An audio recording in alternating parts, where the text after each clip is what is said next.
Hello po, ako nga pala si NJ, isang tao. Sana kayo rin. Tara, samahan niyo ako maging isang palamunin for a day.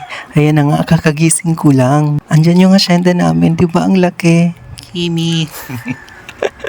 Ayan, syempre, time check muna tayo. Ayan, kailangan pagising mo, ugwan ng sinapnap. Di ba? Makakan ka na lang.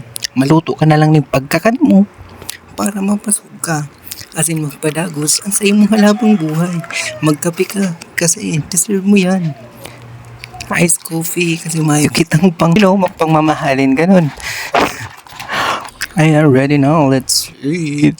Para di man gaanong sabihon na palamunin kita magugas-hugas. Panggap-panggap lang yan, syempre. Hugas, akala mo ka na ko linugasan, duwang plato sa naman.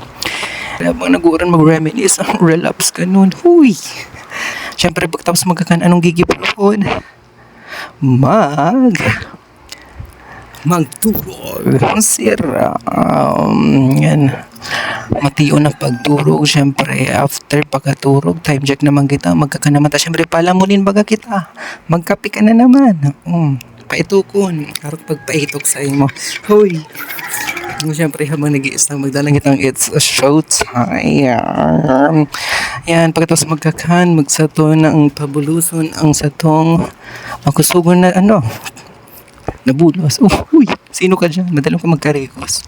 Ayan, siyempre, bilang isang palamunin, magpa-cute-cute lang kita sa camera. At ayos na naman ang bagta sa buhay.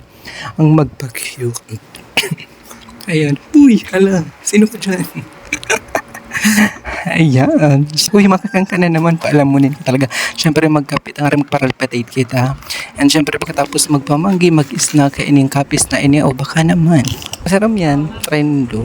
Siyempre, time check kita, 12:30 na ning pagkaaga sa tuwi ng pagtururog. Yung malayan sana may tunang kamusin, may next vlog mo.